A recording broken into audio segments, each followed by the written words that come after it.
So here we have the Volkswagen Golf R DSG, which is the automatic, on a 20 plate. I'm going to start off by showing you around the outside of the car, and then we'll hop in and run through some controls on the inside. But from the outside you can see it's a 5-door car with alloy wheels and tinted windows. Let's start off inside the boot and then work our way around the rest of the car from there. As we approach the boot, you can see we have reversing sensors, plenty of boot space as well, along with that 60-40 split folding rear seat should you wish to increase that space even further, and the ski hatch as well. Okay, so we're just going to work our way back round to the front of the car, and then we'll hop in and run through some controls on the inside. But now that we've done a full circle of it, you can see it's in excellent condition the whole way round.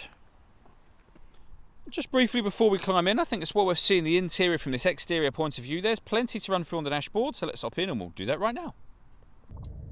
Okay, now that we're inside the car, we're going to start with the dials. On the left-hand side, we have the rev counter, and on the right-hand side, the speedometer.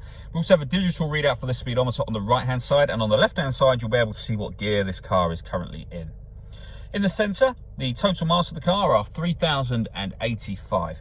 The information displayed above that can be changed using buttons on the steering wheel. So we're on the driving data menu at the moment, which means you have various bits of fuel economy, travel information, including, if you wish to, having a digital readout for the speedometer in that central section. But there are other menus available as well. So a lap timer, vehicle status, you have your telephone, audio, navigation, assist systems. Driving data is back round to where we started.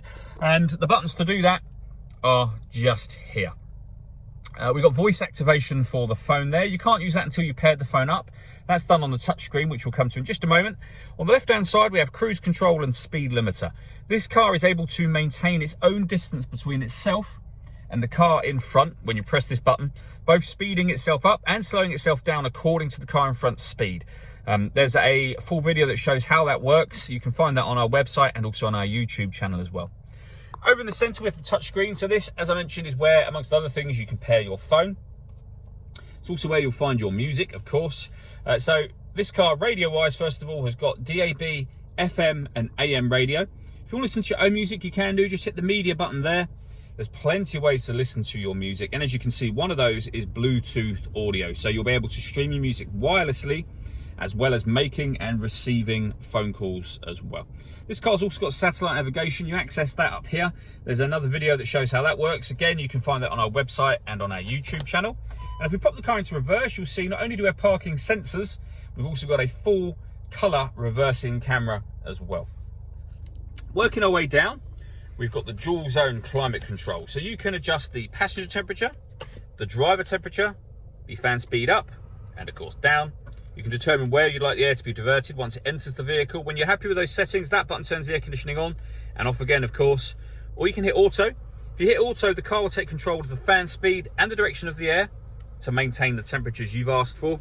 To override it, just readjust the fans, put it back on whatever setting you want it on there. We have heated driver and passenger seats, both with 3 different heat settings each, as you can see. This cubbyhole section opens up to reveal the USB input and some storage space.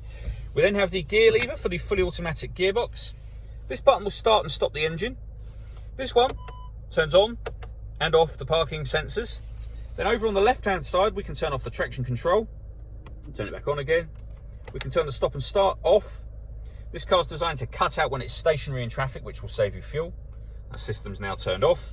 And this one will change the driving setup of the car. So you can have it in eco, normal, race, or individual. And under individual, you can change many different settings. So for example, you could have the engine sound on race and everything else on normal if you want. The last thing I wanted to talk about is the sunroof. You have a manual blind that you can open up, and then there's a button just here.